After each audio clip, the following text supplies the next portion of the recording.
Well, to all of you here in the room and online, very warm welcome to this mini conference, Pioneering the New Normal. A very warm welcome also on behalf of my co-host, Daan Wensing, CEO IDH, the Sustainable Trade Initiative. And in a few minutes, we'll take off with a inspirational speech by Paul, who has been pioneering the new normal for ages. And not just small prototypes, but real big scale, global initiatives, working on the corporate world, working for the SDGs, actually co-creating the SDGs, working for people and planet. I personally consider him a great universal warrior, actually a modern sort of Knight Templar who is fighting for the greater good and fighting against the evil of short-termism, because I think that's what we're addicted to, this hopeless short-termism that prevents us from seeing the bigger picture. Paul will speak for whatever you like, Paul, 20, 30 minutes. Then we'll have an introduction by Daan Wensing, who has been facilitating the prototypes of the new normal for many years, for many companies, many retailers, many NGOs, many initiatives, Unilever included. And then we'll have a panel discussion. And please feel free to contribute in the chat. Unfortunately, you won't be live, but in the chat, there's all the room to ask questions or make suggestions. Paul, we feel very privileged that you took the opportunity and were able to join us today, not physically, but online at least. We just spoke this morning in the Bilderberg Hotel. Very privileged to have you here in Waddinxveen West with a bunch of Robin foodies from around the world who have been pioneering the new normal in the organic food and agricultural sector. And Valerie, is she with you? No, she's somewhere else right now. Okay. All right. Well, Paul, the floor is yours. Yeah. No, thanks, Volkert. And then Daan, obviously, lots of respect for Instituut Duurzame Handel. And we talked this morning, and I'm very glad we could squeeze this in during my 2-day visit to the Netherlands. And one of the reasons I wanted to talk to Eosta is not only my respect for Volkert, but more importantly, what you're actually achieving with an organization that you've built since 1990, with the enormous impact that you have. I was looking up Eosta, and I'm sure it came from the Greek goddess of sunrise.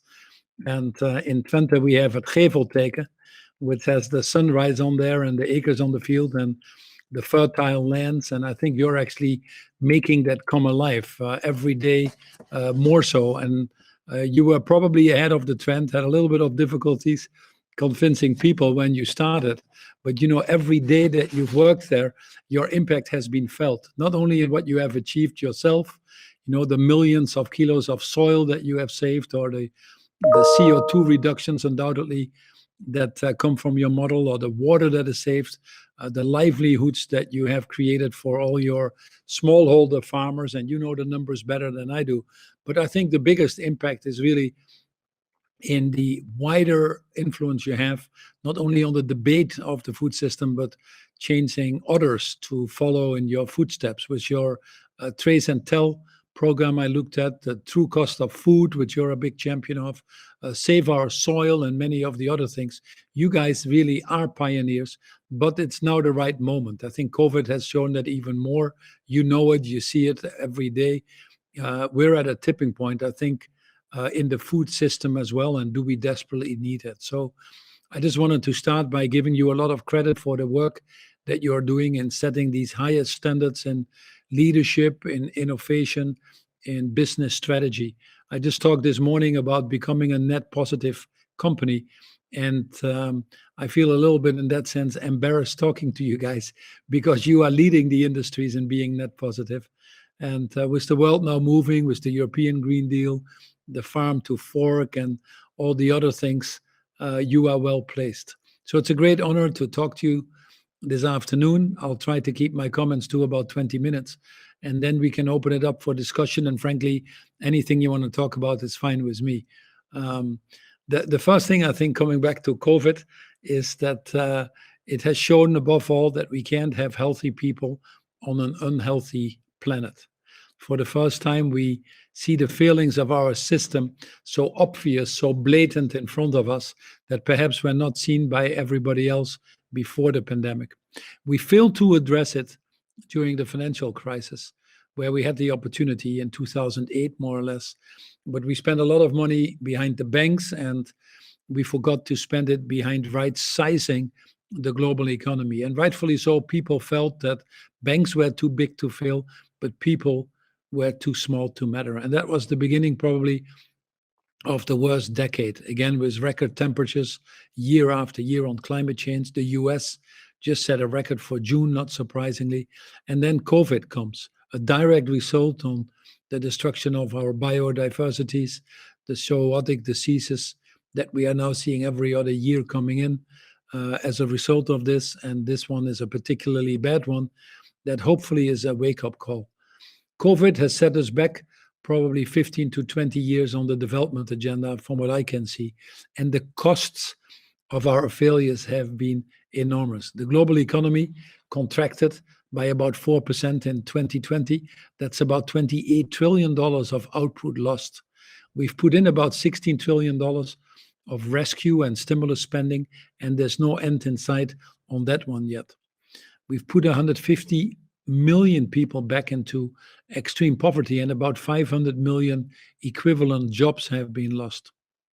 So I recognize it's not an easy time to be a CEO. I talked this morning, or to be in the boards for that matter. I talked this morning about the scale that we're seeing of change that is comparable to the Industrial Revolution, but the speed of change that we're seeing that is comparable to the technological revolution.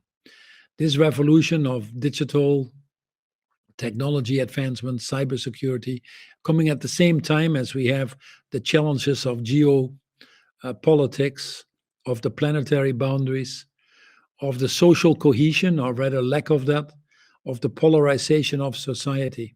So even the more important that companies like yourselves can show that you cannot only be a responsible business, but that also ties in with optimizing the return on all of the stakeholders. And I can talk about that later.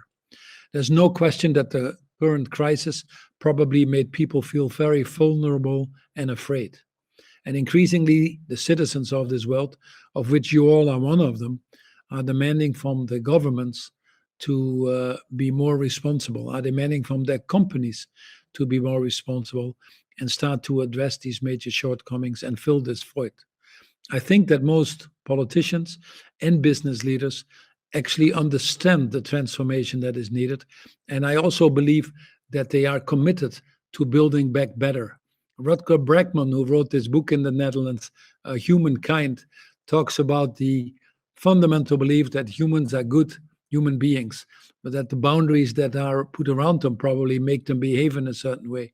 I still believe in the goodness of human beings, and this is a good moment that is being tested and hopefully translated into addressing some of the most crucial issues. What are these crucial issues? I could talk that for hours, but I just wanted to briefly touch on the two most burning ones, which is climate change and inequality. And as we talked this morning, they're actually both sides of the same coin. And I appreciate what you are doing in this area to be carbon neutral, to look at carbon credits and link that to organic farming and livelihoods. You're very much into this. But I think COVID is brought to life once more the realization that we cannot have infinite growth on a finite planet, and that anything you can do infinitely is by definition unsustainable, ultimately to the point where the systems collapse. And we're actually starting to see these negative feedback loops coming in, which are very, very dangerous. The Arctic's melting, the Borealis melting, methane coming free that is 20 to 30% more potent, with the ice melting, not the reflections anymore of the heat back into the atmosphere, the cutting of the rainforest, many of them becoming carbon emitters versus carbon absorbers. So that is the negative of it. Now, the cost of failures are now well exceeding the cost of prevention. The numbers I quoted for COVID are multiples of what it would cost us to prevent these issues in the first place. And we're in a better position thanks to technology. Technology has advanced tremendously, and Morse curve on steroids, I would call it, over the last few years. For example, the International Energy Agency, just to give you one indicator, was talking in 2014, only 6-7 years ago, about green energy, solar and wind, being 5 cents per kilowatt hour by the year 2050. We've actually achieved that in 2020 already.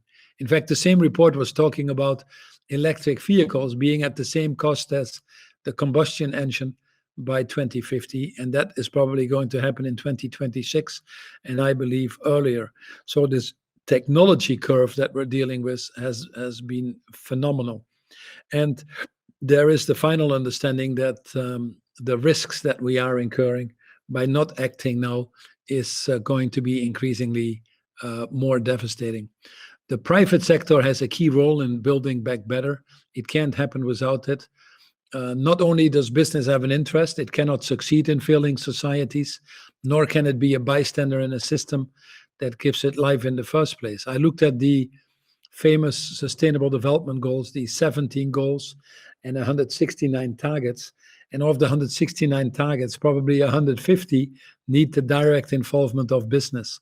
That's not surprising, because business is the bulk of the global economies and job creation and financing. So without business stepping up like you are doing and showing these positive net positive business models, we will not get there.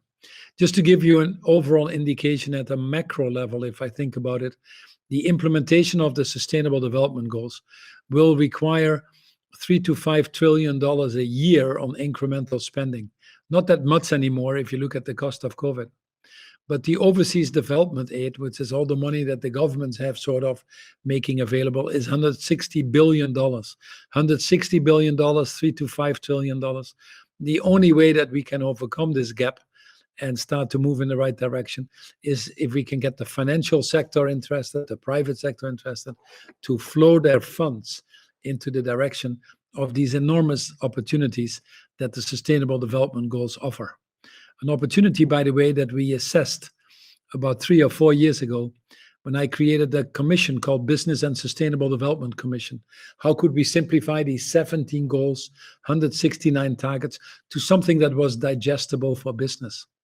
We looked at 4 areas: food and land use system, mobility, energy system, and health and well-being. And in these 4 areas, we found an opportunity just in the next 10 years, between now and 2030, of unlocking $12 trillion of value and creating 380 million jobs at a time that we need it most. So this is a business plan that you've never seen. It's offered to us on a silver platter, and any company that understands it and internalizes it will do very well. The ones that neglect it, ignore it, or walk away from it and make it someone else's problem, if you want to, I think will increasingly risk being relegated to the graveyard of dinosaurs. Successful companies, the ones that do understand, also understand that profit should not come from creating the world's problems, but should actually come from solving the world's problems. This is the essence of what purpose is. Colin Meyer, in his book Prosperity, talks about purpose as to profitably address the issues of people and planet. These companies understand that their number one priorities are to move to a more sustainable and inclusive model of growth that have the purpose at its core. And you're certainly living that with Eosta. So again, I might be preaching to the converted. But the companies also understand that in the future, moving forward, we're going to increasingly compete on trust, on responsibility, on creating and maintaining the deeper relationships with all of our stakeholders that are rooted in these shared truths and values that we talk about. Responsible companies understand that shareholder primacy, that Volker referred to in the beginning, the short-termism of the financial markets, which indeed is currently the prevailing model out there, but they understand that this is a failed doctrine that destroys both our natural environment as well as, I would add to that, our social cohesion. Now, often there's a misconception that companies cannot be both purpose-driven and profit-driven, but it couldn't be farther from the truth. I think the best opportunities you now have in general, without being totally black and white, to ensure the long-term profits is actually through purpose. Again, smart companies understand that profits come through purpose. It's not even profits and purpose. It's purpose first and then give you the profits. So we see that. We saw it in Unilever. You undoubtedly have it in your company. But more purpose-driven companies have more motivated and energized employees. They have better relationships with their communities in which they operate, with the suppliers they work with, more delighted, satisfied, and loyal customers, more innovative, and ultimately all of that gets translated to better business results. We did a study once with Just Capital in the US, where we looked at the Russell 1000 companies, and we found that over the last 4 years alone, the companies that had the multi-stakeholder model, purpose at its core, driven by making sustainability part of your overall corporate strategy, were outperforming their competitive set over the last 4 years by over 30%. So this is it. It is about taking bold climate actions. It is about transitioning to a circular economy. It is about transforming the food systems. It is about looking at human rights, if you want to, in your value chain, and the list should go on. And in Unilever, we certainly saw that. In the 10 years that I was having the pleasure to run this incredible company, we ended up with a 300% shareholder return and a 19% return on invested capital. And that was really with a model of profits through purpose. Now, COVID, I think, has highlighted the issues, has shown our vulnerabilities, has also pointed us at the costs of our failures. But on the other hand, there are many positive signs coming out of COVID. The countries that respected science are doing better. So science is back, which also helps with the science of climate change. We have shown that if we have a burning issue that affects us all, we can react very fast. The speed that we developed the vaccine, for example, less than a year's time, is an example. Can we use some of that knowledge on our next biggest challenge that is already here, called climate change? We've also seen, despite the failure of governments and multilateralism to some extent, the enormous levels of social solidarity, of people working together to help communities everywhere you were. People understand more than ever, I believe, that nobody is safe until everybody is safe. And then with the government spending the money, I think it has also forced governments to be a little bit more proactive in redesigning the economic process and help address some of these burning issues that, frankly, many governments have failed to address before. We now know, and COVID certainly has made us more aware of that, what needs to be done. The direction that we go, I think, is not any more questioned. Don't spend too much time anymore with the few skeptics or cynics that are around. What is missing is the speed and scale. But COVID has shown that companies that were operating with ESG, longer-term, multi-stakeholder models have performed better. The financial market is waking up and moving significant amounts of financing into impact investing.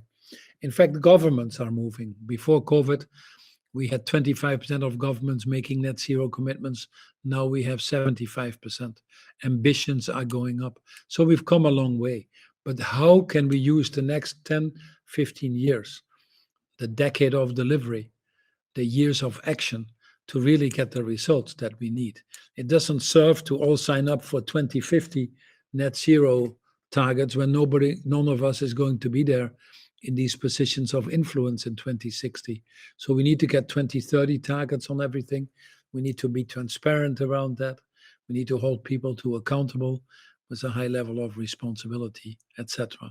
So this is really what we're going to do. The challenges as we move forward are a few. They're not just environmental. I think the first thing is this COVID is going to stay with us for a long time. We now have the Delta variant, and undoubtedly there will be others coming with it. So containing the pandemic and having pandemic preparedness is a very important thing. Giving people a social safety net around that is a very important thing. So next to the pandemic prevention and preparedness, we also need to focus again on jobs and human welfare. Lots of young people have lost their jobs or have become more fragile. Women and people with disabilities disproportionately during this COVID crisis. We need to restore unemployment, a new social contract, working on just transition if you want to, boosting the social safety nets around people. And if we don't do this, I think the bigger issue before even climate change hits us will be social cohesion. And then finally, addressing the climate and biodiversity loss, which obviously are totally interrelated. It's imperative to act on climate change, and biodiversity loss is now even greater than what it was at the time of the Paris Agreement. So that's where all my energy goes. And one of the main engines for change that I see is actually the private sector. If we can get the private sector to speed up and use the example that you are setting in many areas and some others, then it helps de-risk the political process. What does that mean? It means that companies need to move from what I call CSR, corporate social responsibility, to RSC, responsible social corporations. And this is exactly why I wrote the book, the Net Positive book. The subtitle of the book is How Companies Thrive by Giving More Than They Take. Societies that give more, people that give more, actually have happier, healthier, and longer lives, but also get more back in return. I certainly saw that during my time that I was running Unilever. Now, if that happens to be bought into at the personal level, in your own sphere of influence with your families, your friends, etc., why shouldn't that work for companies as well? Since companies are basically the amalgamation of the individuals that work there. So a net positive company is a company that takes responsibility of its total impact and puts purpose at its core, that has this longer term focus, that optimizes the return on all stakeholders, not just shareholders, that see shareholder return as a result of what you do, not the objective. A little bit like, let's say, white blood cells in your body. You need white blood cells to live, but you're not living for white blood cells. You need profits to survive as a business, but that shouldn't be the objective of your business. A net positive company looks at the optimization, as I said, of all returns to all shareholders. It does that also in terms of partnerships and, more importantly, the broader system changes that is being led by these companies beyond their own self-interest. What you are doing with Eosta is influencing the systems well beyond your company. That's a net positive. That's the leadership that we want.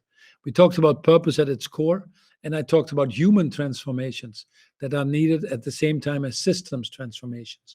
No change happens without people wanting to make it happen. The road of change is fraught with cynics and skeptics, with obstructions and detours, and people would be happy to be part of those activities to pull you down. So ultimately, it takes courage. It takes real leadership, like you are showing already since 1990, to stay the course. What we've clearly seen during COVID as well, that companies that are successful have leaders that show a higher level of humanity, humility, authenticity, as are purpose-driven leaders themselves. And if you can get that sense or these values into your organizations, I think you're up and running with anything you're doing. Successful leaders in the future are not only purpose-driven, they're also better able to work in partnerships. They think multi-generational. They're systemic thinkers, getting their hands around this complexity. But above all, they're people that understand that putting yourself to the service of others, that ultimately, that's the only way to do it, to be better off yourselves as well. So they're the true leaders, I think, of the 21st century, where we need to invest in. I've always said we're short of leaders and trees. The systems transformation cannot happen without this leadership transformation. And it cannot happen if we don't start with a different motive on purpose than just this damaging concept of shareholder primacy. The Dalai Lama said it well when he said that if you seek enlightenment, to enhance your own causes, you actually miss purpose. But if you seek enlightenment to help others achieve their causes, you are actually with purpose. So my simple message to you as individuals and collectively as a company is continue to live a life with purpose. I'll stop here for the interest of time, but thanks for the attention, and we certainly can discuss any other thing you want now. Volkert, back to you. Thank you, Paul, for your very inspiring words. Before we move to Daan for a few words, I thought maybe we harvest a few questions from the chat, from the online audience, if we may. Thank you. Is that okay? Yeah. One question is about degrowth. We talk about linear growth. We talk about circular growth. Can you comment on how we can degrow as a global economy? Yeah, it's an important question. And as I talked before, Volkert, you can't have infinite growth on a finite planet. And one of the reasons I created Imagine, you see this behind me, is really to drive this broader systems change. For example, in fashion, we're working now with 68 fashion companies, about 30% of the industry, where we've put the whole value chain together from farm to fork, as you would say in your language, and or beyond, I would argue. And we're moving now to regenerative cotton, to internalizing biodiversity, working with Conservation International, to look at getting out of single-use plastic as a first step with B2B. But the industry is moving, and everybody's doing something. But unfortunately, the rise in fast fashion, the middle class is coming up, and the emerging markets, people getting into the economy, makes that the trend is not our friend. Despite every fashion company moving to alternatives to leather, mushrooms, let's say, or regenerative cotton, etc., the trend make it still worse. And that is the case in all of our industries. We were just talking to the airline industry this morning with KLM, and everybody's going to alternative fuels and carbon reductions, but the increase in travel is well offsetting that. So ultimately, we need to come to this broader question of this, you can't have infinite consumption on a finite planet. And we need to do a few things. The first one is we need to be sure that we measure next to economic or financial returns, also the social and the environmental returns, that we start to put a price on these things. That's why a price of carbon is so important. We need to get the right regulations in place that allow us to move to these more circular models. The European Green Deal has some of the elements in there, be it on appliances now, be it on the circular economy model. So I think that is a framework discussion. But ultimately, we have to define success differently. As long as we run a GDP concept, which is not different than your P&L in a company, which, by the way, when Simon Koshnik invented it in the 40s, he said when he invented it, guys, watch out. What I'm inventing here, called GDP, is only a sign of industrial production. It doesn't talk income inequalities. It doesn't talk scarce resources. It doesn't talk externalities. Please don't use it to measure the well-being of a nation. We don't measure clean air. We don't measure peace. We don't measure quality of education. So please use something else. And I think increasingly the debate is now with countries is what is this overall well-being measure? And some of the countries, the Nordic countries, sub-countries in the Far East, Australia now with Ardern and Jacinda Ardern and some other countries, obviously Bhutan is always mentioned, are starting to move in this direction of better defining the overall health and well-being. And this is something that we should actively encourage. We should also actively encourage the work of the IFRS with the Sustainable Standard Board, because I believe with Europe's help, the European taxonomy, the US SEC now getting interested, and some other signs of encouragement, that we could accelerate the move to a broader definition as well of accounting. And the work that you are doing in that respect on the true cost of food, which is at least twice as high as what we're paying for it, is a tremendous help there as well. Because if we can put that into a company's balance sheet and internalize these externalities, I think that we will see quite a rapid change in the direction that your question is leading us. One more question from the audience. Unfortunately, we can't address all of them, but this is an interesting one, Paul. It's about technology. The World Economic Forum talks about transhumanism on our way to a more health inclusive, socially inclusive, and ecology inclusive economy. We need digitalization, machine learning, artificial intelligence, big databases, etc., to move to to me that sounds like a pretty reductionist approach, whereas one could argue that's precisely where the problem is. We need a more holistic approach, where in the meantime, if you embark too much on this reductionist approach, you actually widen the income gap between the third and the first world, between the ones who have this technology and those who don't.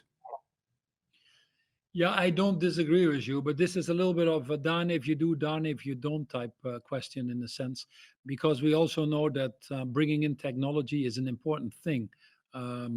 Precision agriculture or getting your yields up and making more technology available to the emerging markets is even more important if we actually want to address these issues like deforestation or soil erosion and other things. But I do agree actually in the way you are framing it, that's not where the whole answer should be. The book of Bill Gates, for example, or what the WEF is doing, I think it's a little bit too left brain and it's too much of a technology will solve all the problems because human beings want to survive. But meanwhile, we are here in 2021, we still haven't solved the food problem. Has been with us for thousands of years. Meanwhile, millions of people die every year because of our inability to take action on things that we need to act on. So if we really want to solve the food issues, and we have an opportunity this year with the Food Systems Summit, with the COP15 in Kunming, the Biodiversity Summit, the IUCN Conference, the COP26, this is going to be an important year. We need to obviously look at a little bit broader areas. There's no doubt that the bigger buckets of healthy diets, I would say, or regenerative products like you're well familiar with, or protecting and restoring our nature will be the key ones that provide guidance in that. But then we need to look at tipping points a little bit broader than what the question is suggesting. The first thing I would look at is policies and regulations, to keep it simple. We still have about 500-600 billion for subsidies in agriculture. The Common Agriculture Policy is a good example of that. So we need to have the courage to attack that. We also need to get the private sector to now move. It's starting to happen. You see that happening with your areas of organic and all that. So can we get more of the flow of the private sector in there? As I said, make farmers stewards of nature, reward them on protection of our natural resources. Could be a higher income even than rewarding them on producing the food itself. We need innovation and technology that we talked as one of them. We need education and information networks. It's one of the most opaque systems that we have in the world. We still don't know, with climate change here with us and adaptation and resilience becoming more important, how we can leverage the information to be sure that food arrives at all the different places in the world. And then finally, last but not least, we need behavioral changes. That is what you are working on, but we need it at scale. There is a good argument to be made that we need to rapidly change our dietary requirements, not only to address the 2.5 billion people that have nutritional deficiencies in this world, but also to get to a different diet that rewards alternative crops beyond the 4 that have now dominated for a long time agriculture. That is based on nutrition versus calories, which seems to be a lot the case right now, and obviously creates this healthy environment that we want. So it's a more complex thing, but it's not only technology. You have to look at that holistically, and that's what we're trying to do. It's one of the reasons why we created the Food and Land Use Coalition. That it takes a while to get these things going and for people to understand it. But that was the first time where we can put organizations like GAIN or SUN, Scaling Up Nutrition, or Initiative 12.3 on food weights, which happens to fall under responsible consumption on the SDGs, or Gunhild, obviously, with her EAT Forum from the Nordics, where we put it all together under one umbrella to look at this holistically. And I think increasingly now people are understanding that and the power of that, and that we cannot solve climate change and inequality or the SDGs for that matter if we don't solve quite rapidly our food system. 25% of the problem, over 30% of the solution. And despite all the technologies and despite all Bill Gates' books, I have an incredible technology that has been invented that grows by itself, that actually absorbs more carbon the older it gets, that is actually very pleasant to see, that can actually function anywhere in the world, and that's called a tree. So let's really get serious now and focus on the things we need to do. Never ever have we been so forewarned about things that are going to happen, but I also believe already forearmed with tools to do something about it now. And what it needs now in the end of the day is probably more human willpower, if I may say, than technology. And fortunately, human willpower itself is a renewable resource, so that's why I like it. So do we, Paul. Thank you. Before we move to Daan, a final question about this strange thing, which is probably part of any progress and development process, that everybody talks about sustainability. The CEOs are full of it. We write CSR reports. We have World Economic Forum meetings. Yet the buyers and sellers at the bottom of the process actually are still held accountable against turnover and profit, and haven't even heard about sustainability. That sort of mopping up the floor with the tap open. How do we address this? You must have experienced that in Unilever as well. What can you recommend us? Because that seems to be an important challenge if we want to move forward. Sure, absolutely. And that is an issue, and that is a misaligned incentives, if you want to. People are basically good people, as I mentioned, and they want the best things. I don't think there's any CEO who wants more unemployment, more people going to bed hungry, more air pollution, and people dying as a result of that. I don't think they're around. At least I haven't met them. But collectively, we're not able to behave that way, and that's often because we react and behave in line with the boundaries that are put around us. If you reward a salesperson on the number of orders he or she writes, they're going to write a lot of small orders. If you reward a salesperson on the customer service, they're going to behave totally differently. And that's the same here. You need to be sure that the incentives are aligned. Right now, too many play within the system and make incremental changes versus what is really needed, because the boundaries, they don't want to push against the boundaries, because then the boundaries push back. So all your time you have to spend, be it in an individual company or what I do more or less at the global level, is to try to move these boundaries. I call it working on the forest rather than working in the forest. In Unilever, we started rewarding our procurement people, not just on the price. One of the things I was more interested in, even more so than sustainability at the beginning, although that's always been very high on my list, was to be sure that we would get the best innovations from our suppliers. And if you always squeeze them and find the lowest price, you'll never get the innovations, and ultimately you'd be starved out of business. They are spending collectively more on R&D than you do. So we said this is an important indicator. We also put sustainability measures there. And if we had transition plans where we had to buy certificates in the beginning, or where we had to train and develop smallholder farmers, we try to work in partnerships with Divert or USAID or IDH and others, with wonderful examples where we were able to do things and still keep Unilever as a viable concern and create these tipping points. Part of the responsibilities of a bigger company is to actually make that possible and make choices. And the choice of the future of humanity seems to me a very good choice, and invest in that from time to time. So that's why you need to work on these boundaries itself and give people the capabilities. In Unilever, what is worth looking at is not the only answer, and I'm sure that in your company, you're already farther ahead. But we had a partner to win program with our key partners, always Pareto's law, that 20% of the suppliers is 80% of your business, but created a responsible sourcing code, had a partner to win program at 3 levels, how we manage them and train them and develop them, so that we put activity systems in place that actually forced our procurement people also to behave differently. But you have to be mindful on these tension fields, and they were certainly also there in Unilever. But then it's our responsibility as leaders of these companies to take these tension fields away and to move these intersections from negative energy to positive energy. You mentioned IDH, who indeed have been very helpful in facilitating innovation and sustainability. And over to you, Daan.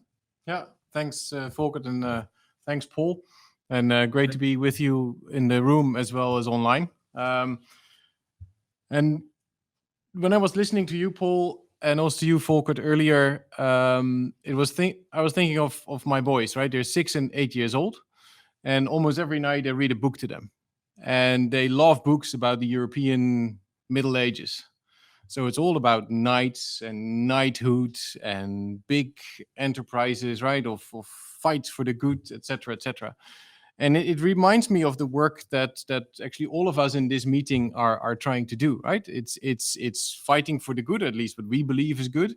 We often fight against the odds. It's chivalry, right? So it's the higher good that you're after. You're trying to do good for society.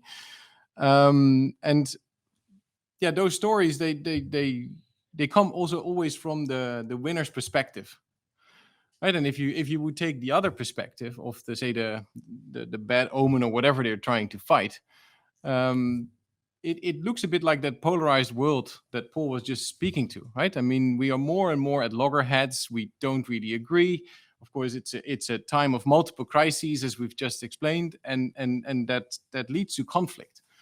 But if you would turn around the perspective, for example, there's the army of the youngest son, right? Who is really angry that he didn't become the king because he's the youngest, he's not the oldest.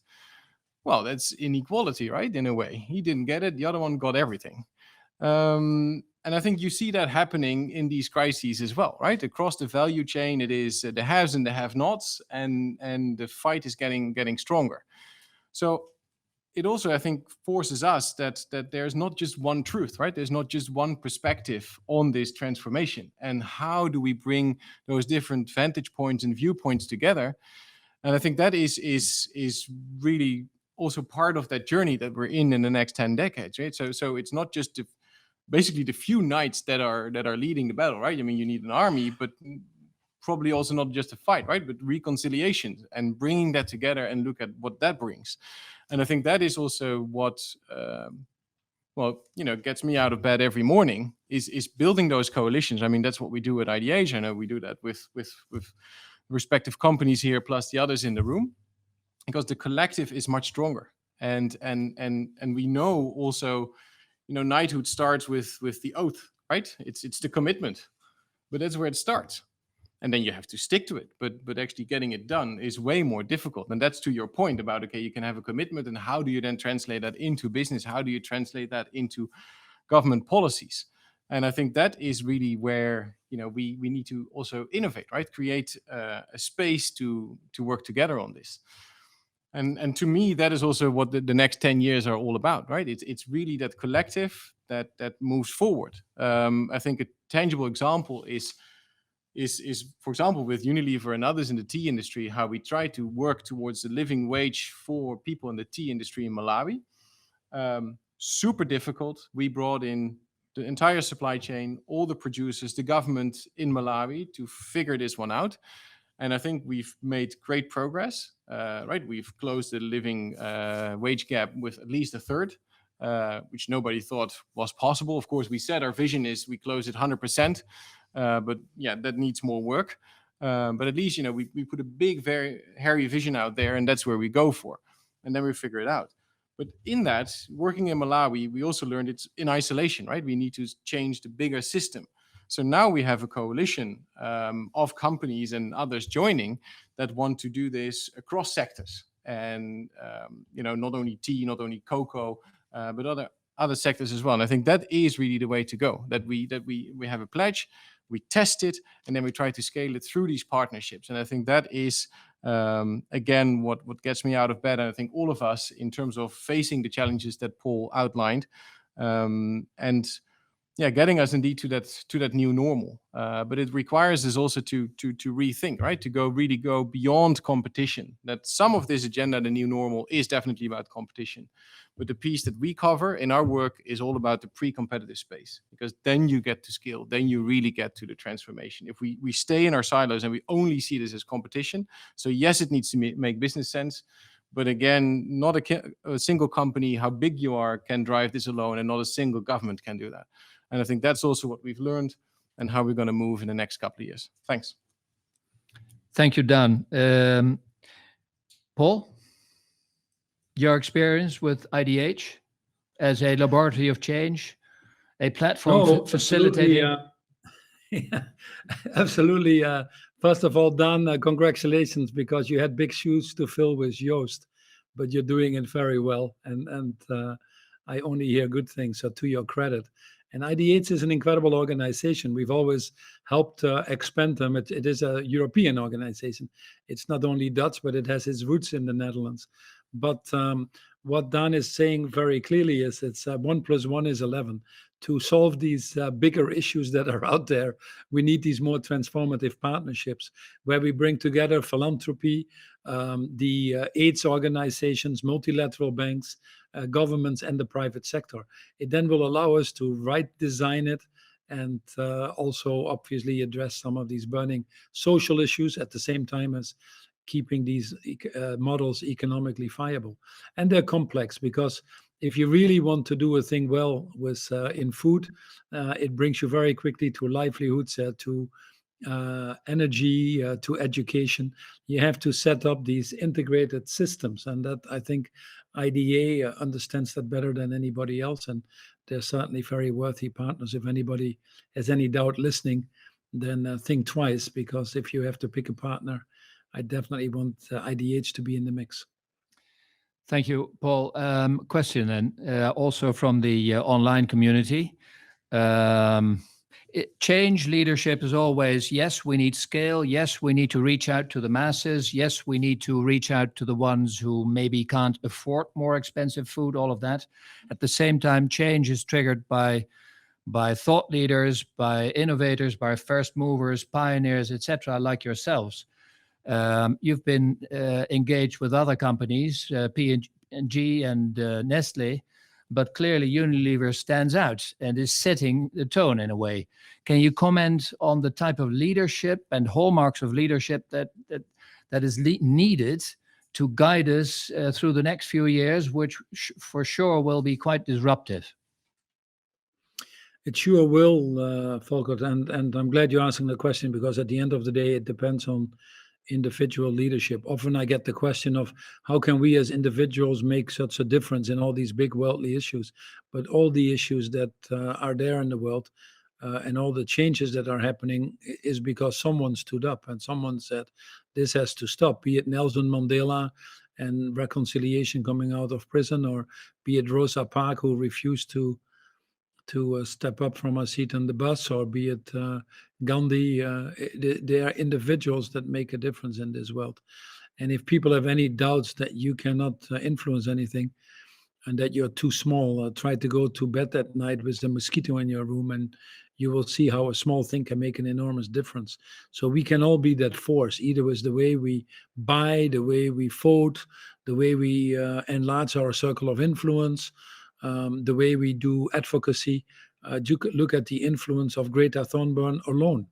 And I believe now in every company, there's now a Greta Thunberg that is pushing its management towards moving faster and towards more responsible models. So change starts with yourself.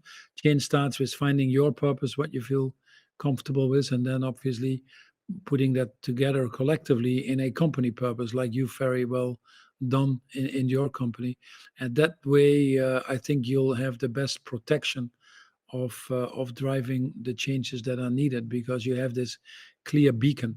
But coming to leadership in that respect, I think I've already given the answer. What you see during COVID, that leaders that have shown a high level of empathy, of compassion, of listening skills, if you want to, humanity, humility.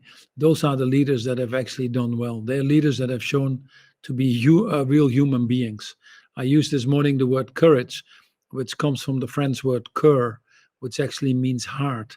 So leaders that work as much with the heart as with the brain, that put the interest of others ahead of themselves, knowing that by doing so, they're better off themselves as well. Strongly purpose-driven, understanding the power of partnership that we talked about, thinking multi-generational, and then to some extent be systemic thinkers that can put their hands around the complexities of the world to some extent and distill that not only to some simple steps, but also to some concrete actions for which they take responsibility and accountability. So those are the hallmarks of a great leader that can be summarized, in my opinion, very simply, like a great leader is first and foremost a great human being.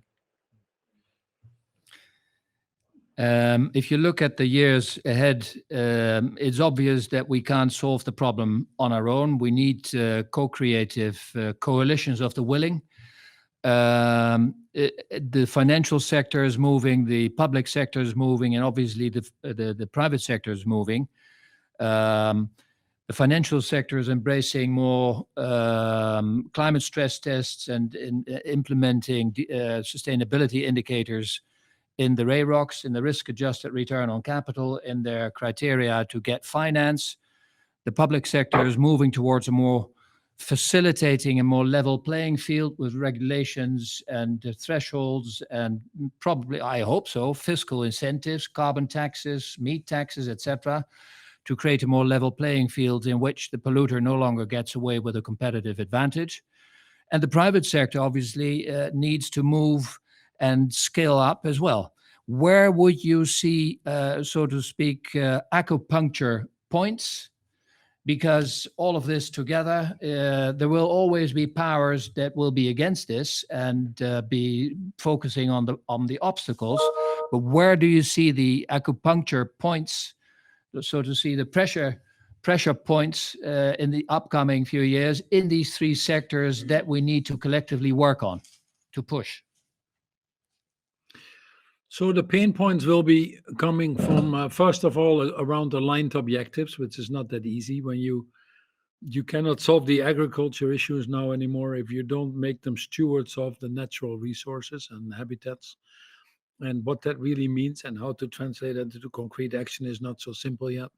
We definitely have to move to regenerative agriculture. We don't even have a global definition. Everybody sort of advocating their own thing. By the way, the multiples of NGOs themselves not helping there either. So getting that aligned on what are some of these output measures, what do we call soil health, and what is the role in that of pesticides or chemicals or not. And there are some extreme views on both sides of that, as you can imagine. Setting up transparent systems. There's no global system. At the Food Summit, I was chairing once the B20 for Los Cabos, the Food Security Task Force. And we had already proposed an Aramis system. It was called for the food. We still don't have a transparent system, so that is important. And then obviously the broader government frameworks that get in the way need to be tackled at a speed that is a little bit faster than we currently do. Everybody has great stories of what the European agricultural policy should look like, but then when it comes to making concrete changes in a CAP policy, it all of a sudden becomes an issue of life or death for one or another politician to be re-elected or not. So, are we able to create enough common willpower and collectives, if you want to, that de-risk these type of issues, and they're all doable, by the way. None of the issues I mentioned are really unsolvable. They don't need really new technologies or breakthroughs. They need us to behave collectively more courageous than each of us can individually do. And so that's really the bigger challenge. We see the same on climate change. Unfortunately, this comes at a time when multilateralism is not working very well, when we have a lot of populist or irresponsible government leaders, and at the end of the day, we need them to be included. You look at Bolsonaro. He's not enforcing the forest code. In fact, he's actively boycotting it. we've seen deforestation go up again to the level of 70% increases year on year. I mean, it's a outright tragedy that is happening. So the quicker we can solve these issues that I've laid out there along these factors, the better that we're off. And they are of such magnitude that it really needs us all to work together to form these broader coalitions, like the Food and Land Use Alliance, or coalitions that we have now, like FACT, or that are coming into the COP26, or LEAF, or some other of these broader platforms that we're creating. Business for Nature, science-based targets for nature, all these things we need to put our weight behind to ensure that we can accelerate them at speed. So I know it's not a very clear one thing answer, but that's the nature of the food industry, that you have to pull on a few strings to move the thing in the right directive. Makes it fun, makes it more exciting, but sometimes a little bit more difficult. But in all of this, certainly don't get discouraged. I think we're moving in the right direction. It's always easier when you drive a car to go from first gear to second and third than it is from going to reverse to first gear. So we're in first gear now, so let's accelerate it. Yeah, thanks. And I very much share your optimism, Paul. And I just wanted to reflect indeed on the fact that you mentioned the climate COP, so all those events that are going to happen this year. And I think it is also there where we basically break the silos between the environmental and the social paradigm of sustainability. Because they're often with different groups, right? Within a company, within an organization, even within IDH, right? We often looked at, okay, from that one demanding angle and started building from there. And I think, if we really want to win over also those farmers on the forest frontier, there needs to be a gain for them too, right? Yeah. It can't be that because of our principles, so to speak, then they don't have any other option, right? And I think this year is, and many more people are speaking about it, right? About, okay, how do we break those silos? How do we bring it together? So one of the things that we try to drive towards the climate COP in Glasgow, together with the UK presidency and also with the government of Indonesia, is a dialogue on smallholder farming, really on the forest frontier, and how can we make investments in their livelihood so that they have a living income, and at the same time we de-link their development from further deforestation or land degradation, and actually make that into a positive force. And indeed that comes with a lot of optimism that is required to follow this through, but I really believe that this year holds that promise. Yeah, thank you. I can only echo that, Daan. And the good thing is now there are, what you mentioned is the forest agriculture commodity trade track, because the way we do trade with countries, and we have Ngozi now involved with the WTA, we have WTO, we have 26 countries that have signed up to that now. So thanks to efforts like yourself and others, we're starting to see a critical mass of people understanding that. So I'm not naive, there's a lot of work to be done, but I have my hopes high that we can make more progress now than at any time. I think in COVID, we've already shown that we can do things 10 times quicker than we normally could. On some areas, we've actually moved the needle 5 times further than what people thought was possible. So hopefully now with nature-based solutions, we're getting to that same point. In fact, the alternative isn't there, so we should fight for this anyway. We don't have a choice. We have a contribution from the audience, but given the microphones, maybe you want to sit here quickly, and then I'll come back. Yeah, Tobias?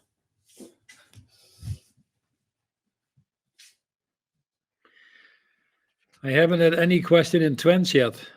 I'm disappointed. Good point. Ready to go?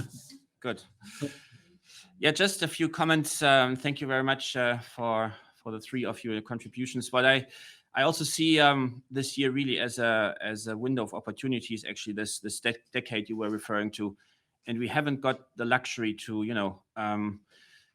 live our expertism, because that you were then talking about competition, and this is not only happening at private sector level but also amongst experts, and it's a very nice sweet spot to be an expert and to artificially make things more complex than they are. So yes, we need science, but sometimes we also just need to act, although maybe we still need to come up with some additional prove. We can't. Sometimes science is also an obstacle because you can't prove everything scientifically. This is what we also see as when we launched a software some time ago, trying to crack this nut of this difference between the CEO statement and what's happening at the procurement team. So it's very nice to talk about the good stuff, but how to translate earthworms per square meter into future cash flow.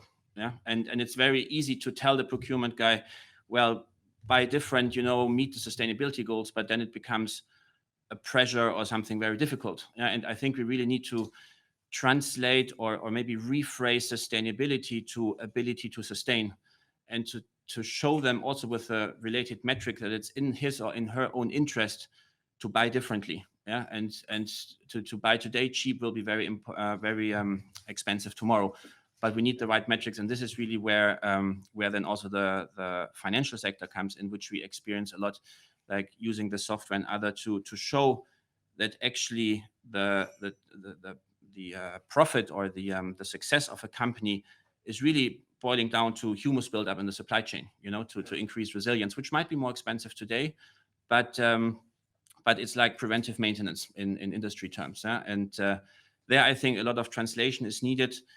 Also, specifically in this year where a lot of NGOs and experts will talk to each other, I think we also should agree that we already know quite a bit. And usually we are much more in common than what differentiates us. I mean, we can use up whole conferences on discussing where we disagree, but let's really do where we agree. And I think this gives us enough room to act in the next couple of years and improve the situation. Yeah. Thanks. Thank you. I think it's more a statement than a question, but I agree with this. But think about this, that's why I always feel that in good companies, complexity is delegated upwards, not stamped downwards. And yet most companies do the latter, not the former. But here you look at the food system, and I know there's pressure on any procurement. There's pressure on any company to perform. The COVID period has not been very easy. But you look at the whole food chain, it is true that the true cost of food is 2 times higher. But I would argue that the way we produce food now has probably 3 or 4 times the inefficiencies built in.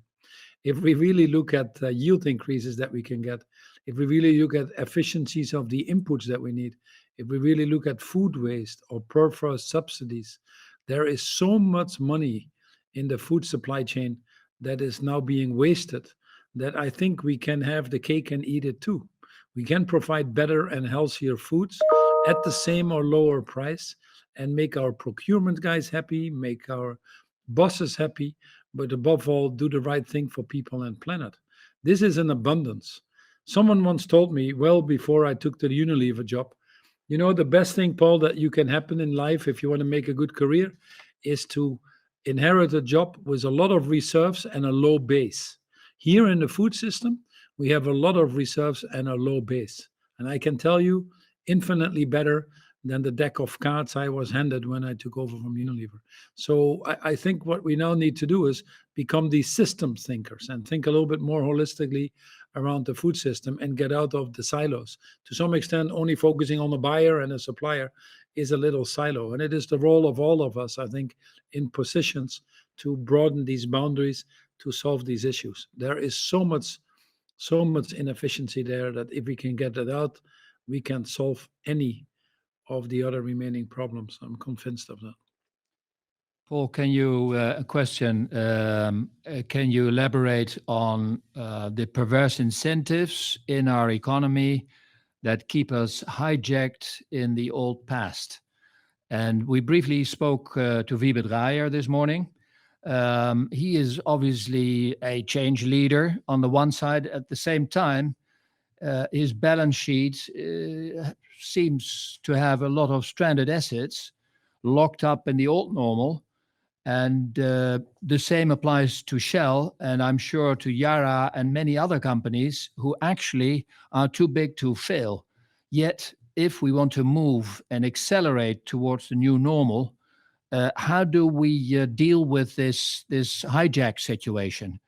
And I don't want to polarize. I think nobody wants, but how can we deal with this? Yeah, there are at least two parts of your question, if I may, Volkert. The first one is the innovator's dilemma a little bit, was that Clayton Christensen has talked about enough in terms of if you are so big and you have to make the transition, can you really afford it, or do you lose everybody? NRG, an energy company in the US, went very quickly to green energy at the wrong time. It was a very difficult curve, and the CEO got kicked out. The company suffered in shareholder rebellion type and share price type things, and that transition was not managed very well. And so, if you are a company like Shell, etc., you need to manage this transition. Even like Unilever's sustainable living plan, I was thinking about 10-year horizons. So there is an aspect of time that needs to be happening in these things, so that you don't solve all these issues overnight, or that you don't get into sequencing issues. And that's the job of good leaders, and I think distinguishes the good leaders from the managers. And I had to deal with many of those things in Unilever as well. The other issue, which is a little bit more a burning one, is the governments having disincentives in their policies. Weber needs to have a certain asset balance in his bank and cannot involve himself in the longer term projects. These issues like food security or climate change or inequality need to have longer term solutions. And some of the banks with Basel III and other things have been pushed in a too short a lending capacity, or remits of the international development banks are not yet always adjusted to the realities of what the world needs today. So these are structural issues that drive the wrong behavior.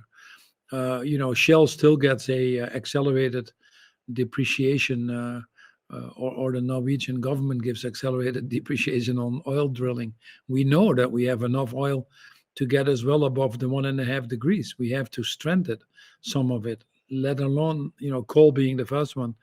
And now, so the whole notion of we need to drill for more to see how smart we are, that we can use up this little remaining that is there still, is bizarre.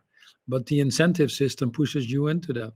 It's the critique of the UK government sometimes, and rightfully so, is the COP26. You make all these promises, you have all these targets, but then your behavior short term. There's a coal plant in Northumberland that all of a sudden gets approval to be opened.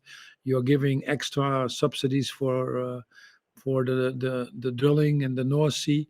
It doesn't add up.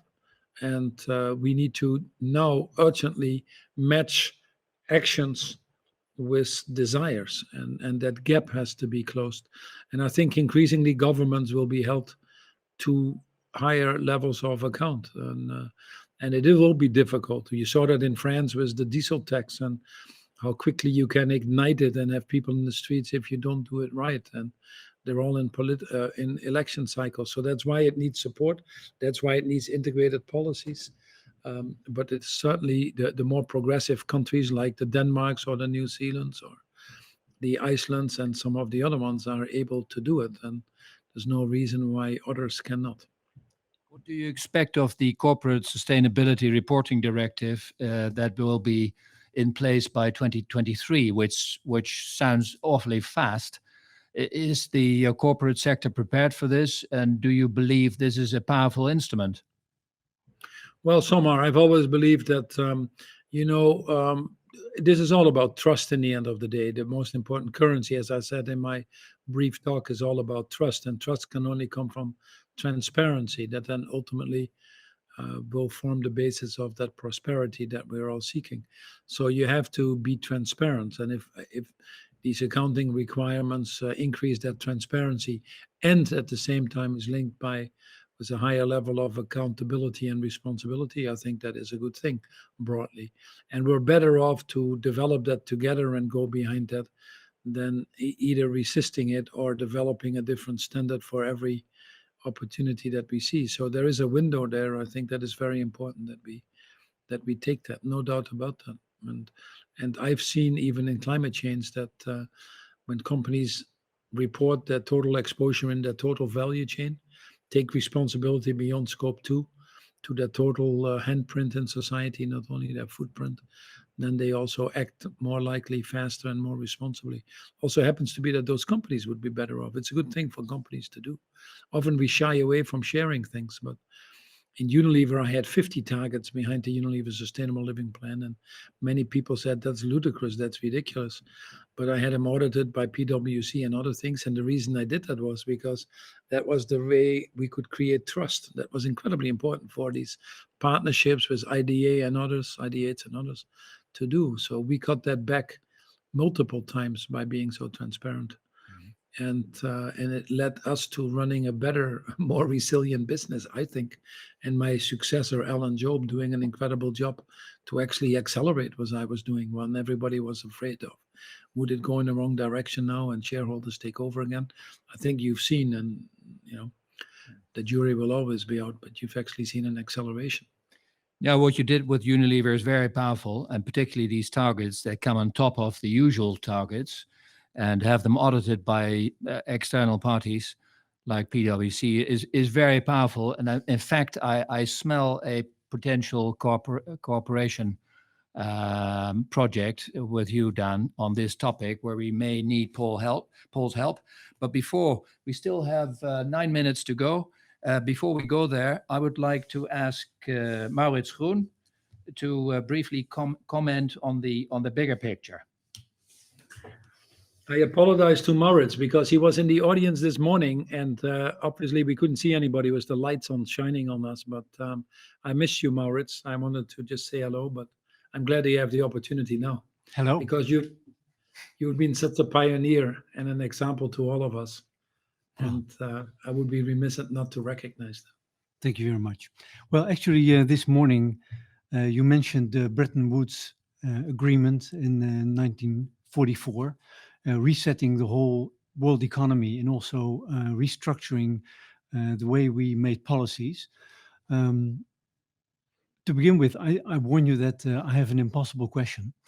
I've been working on sustainability for decades, and I'm very positive about the recent developments over the last 2-3 years, things accelerating really very fast in the finance industry.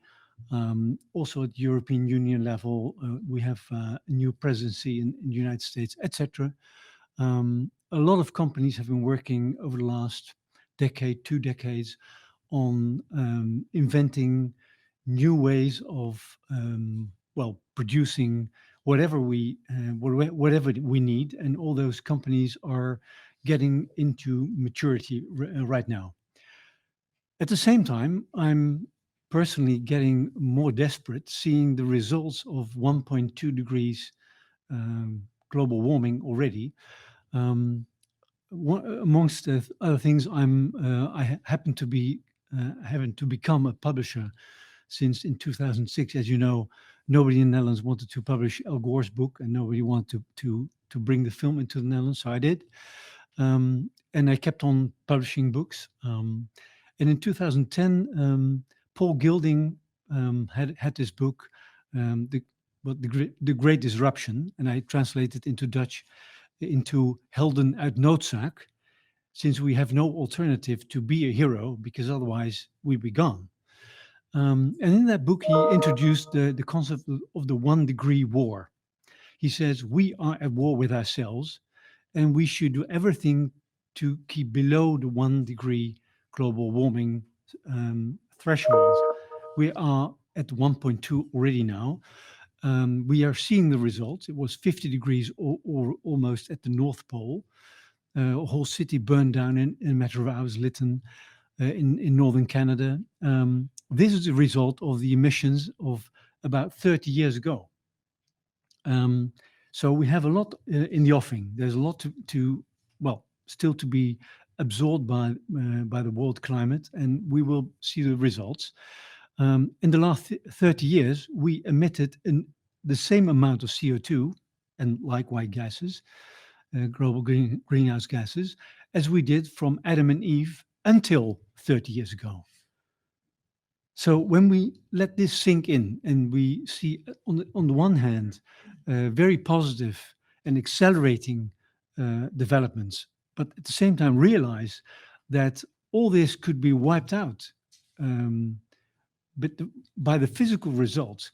I mean, we can't deal with natural laws like we have laws in Parliament. We can't abolish them or change them. They're just there, and we have to face consequences. So nature doesn't reward good behavior, or it doesn't punish. It just is. So it has consequences. So whereas we are working toward the good things, and we have this COP in Glasgow, we have the other conferences, etc.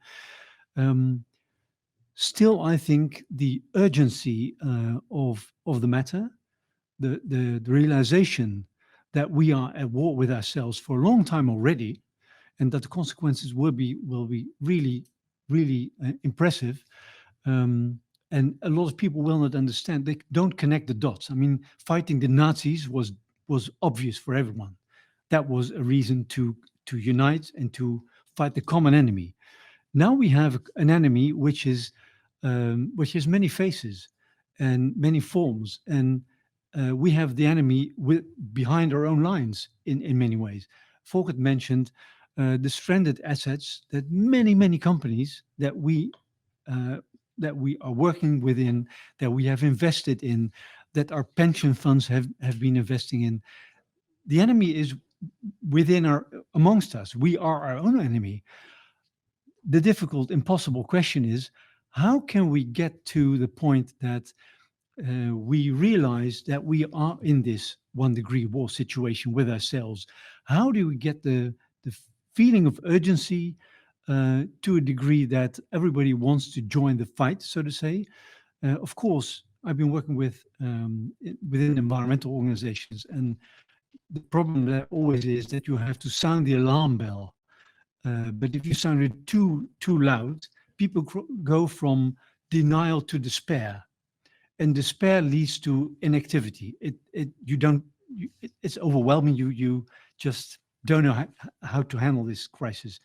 How do we get to a point that we have this equilibrium, that we are alerted, and that we know we have to mobilize in order to save ourselves, and in order to prevent all the wars, the water wars, the food wars, everything that's in the offing? If we don't do that, on the one hand, and the other hand, that we are still have the courage to tackle those problems.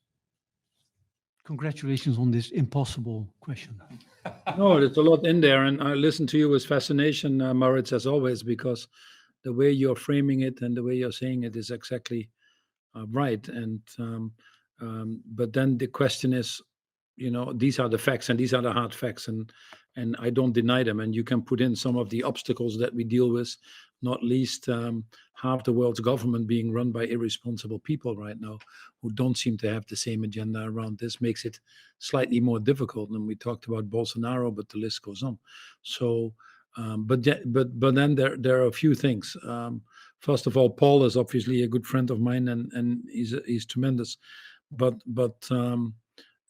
his book is actually worth reading. I hope after October you don't need to read his book anymore, but can buy mine called Net Positive. But because it might have some of the answers in there. But there is no doubt, to be very practical, short term we need to get more money to be put into adaptation and resilience than we do currently. Most of it goes right now into mitigation, and that's what people are talking. And even then there is still a gap. But we really need to get adaptation and resilience higher on the agenda, and that is really one of the points that will be discussed in Glasgow. But the other thing is a sense of choice that we have to make right now. We can either say, oh my gosh, it doesn't look like we can get there, and the situation will become far more difficult, and we've been there too long, which is a way of thinking that everybody could actually argue themselves into. But I've long ago decided not to go that route, because I never get into a state of mind that gets the best out of me in terms of performance. So I look at the European Task Force report, a European energy transition report. I look at the UN reports. I look at the latest International Energy Agency report, and overwhelmingly, all of them are saying that we do have a chance. We don't know what all the effects are, because the IPCC always talks about probabilities, but we do have a chance still to stay below the 1.5 degrees. So I fight for that. And we've moved the conversation rapidly from 2050 to 2030, and people understand that. And the stars are increasingly aligned. The cost curves are better.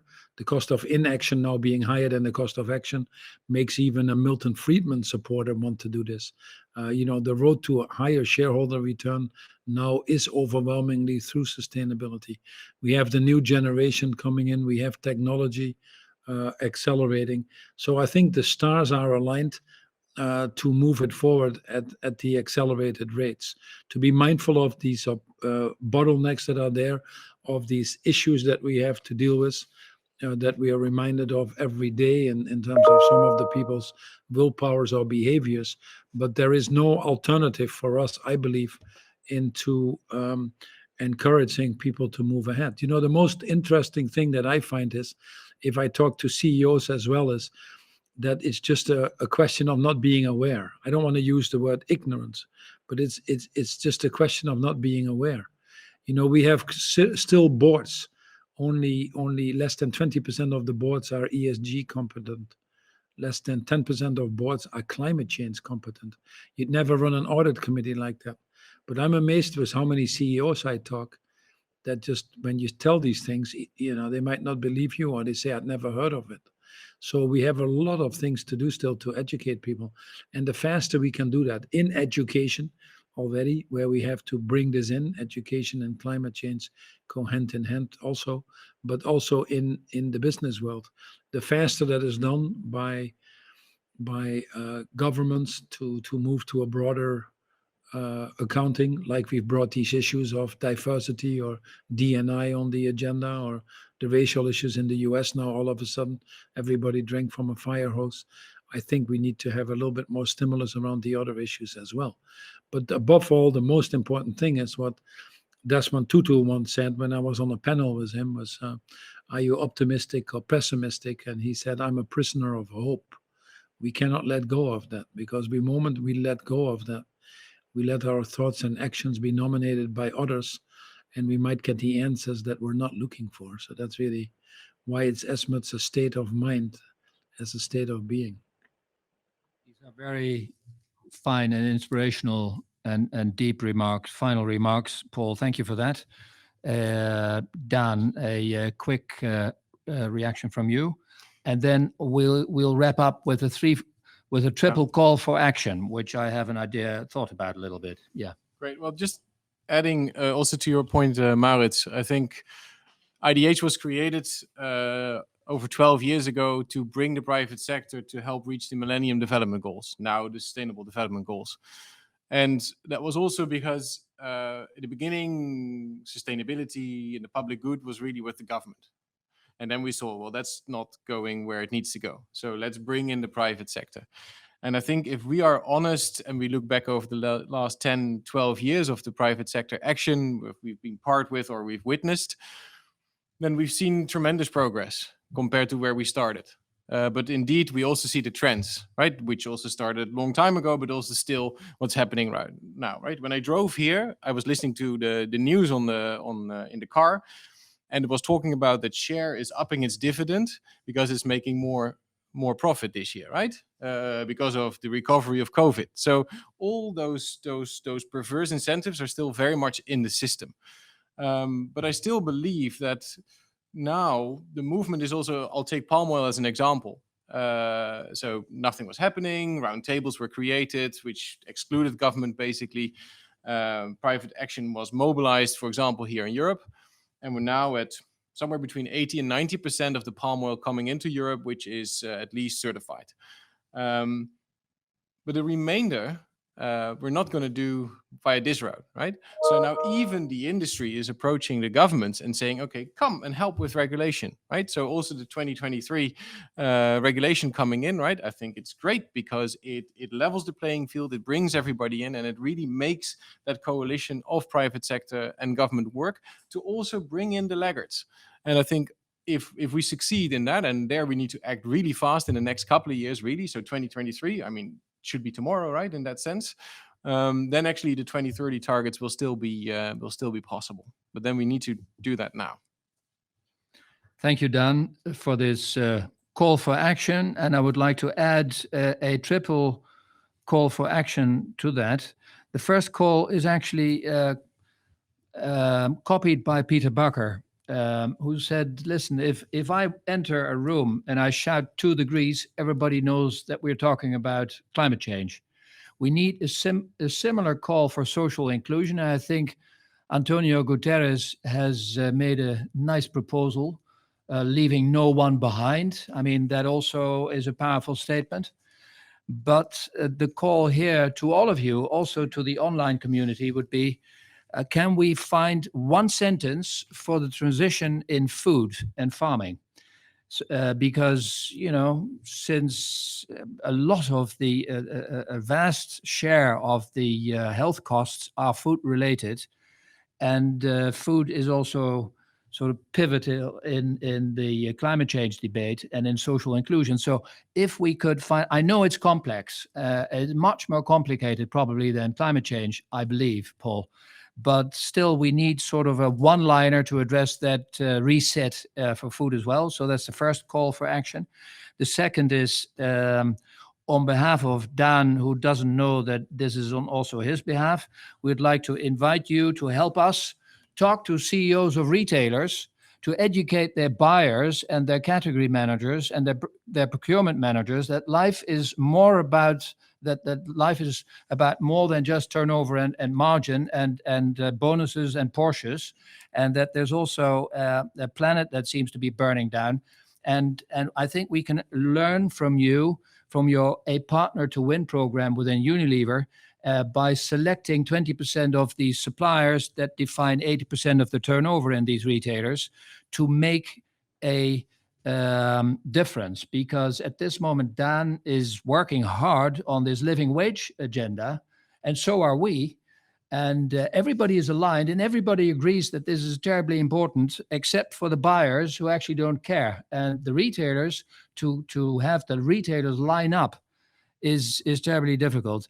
The one company, one of the few companies that is lining up is your Unilever. So can you help us? That's the second call for action.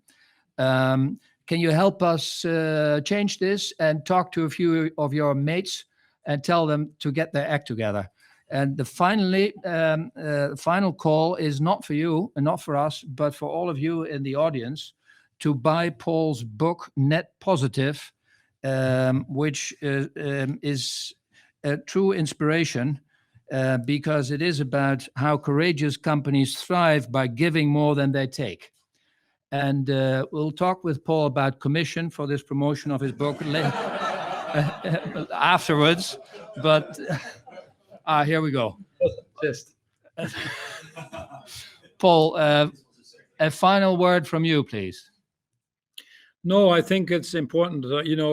Someone wise once said, "What does it profit a man to gain the world, yes, yet lose or forfeit his very soul?" There's more things to life than just making money. And I think we're at this moment in the history of mankind where we have this opportunity to address many of these issues that we've now become aware of with courage, with determination, with the speed that is needed. And if you or anybody listening is in a position to do something about that and to be part of that, it's our obligation, our duty to do this. And I think this discussion brought that very well to life. It's not going to be easy, any of these change processes.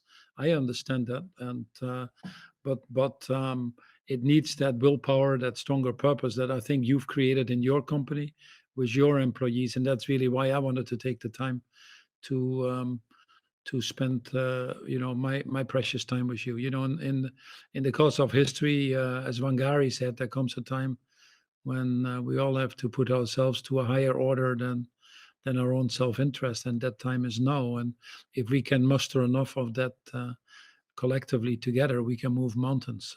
That's the reason I created Imagine, exactly to address these issues. What we find is that if we bring enough CEOs together, then collectively they become more courageous to help you address some of those challenges, the ones you just mentioned on the procurement side. And that needs to be done collectively.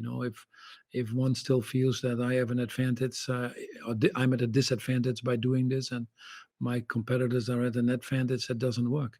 But if you put all the retail in the Netherlands together and you talk to them, and you create a courageous collective.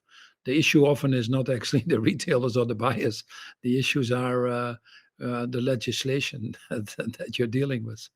I tried to move the whole industry, which I succeeded finally, on cabinets, ice cream cabinets, beverage cabinets, and all that, to natural refrigerants. I mean, these things are over 2% of global warming, and moved them from HFC of CFC to natural refrigerants. I had to put together Pepsi, Coke, Nestle, and Unilever, and all of these people are friends of mine on a personal level.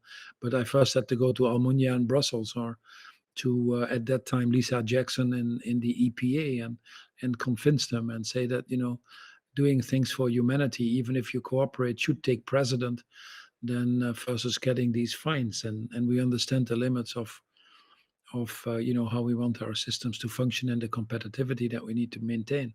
But we need to also create the right frameworks. And I think in the Netherlands is not different from other countries, that many of these companies are afraid to make these changes, not only because they think it's a competitive disadvantage, which I don't believe necessarily has to be the case, but the moment you ask them to do something together to take that fear away, you all end up, quote unquote, in jail. So that's why it's hard work. That's why you need to do it together. That's why it's strengths in numbers. One of the reasons I created the Dutch Sustainable Growth Coalition that Jan-Peter Balkenende very capably chairs. So perhaps that might be one of the topics, since this is closer to the Netherlands, where you could create the right coalition of people that are in a position to change the dynamics. And I would believe that if you make this case convincing enough, you'd all be the better for it. But thanks for the opportunity anyway, and thanks for the shout on the book. Paul, thank you for your inspiration. Thank you for your inspiration. Thank you for the big heart you add to the corporate world. Thank you for your courage and leadership, and thank you for joining us today. And thank you for joining us today. Also to the online family, to which I apologize for not addressing all the questions, which are very small print, so it's difficult to read. But again, my apologies. And thank you for the difference you make. And thank you, Paul, again. Be safe. Thanks for the opportunity. Thanks. See you again soon. Thanks.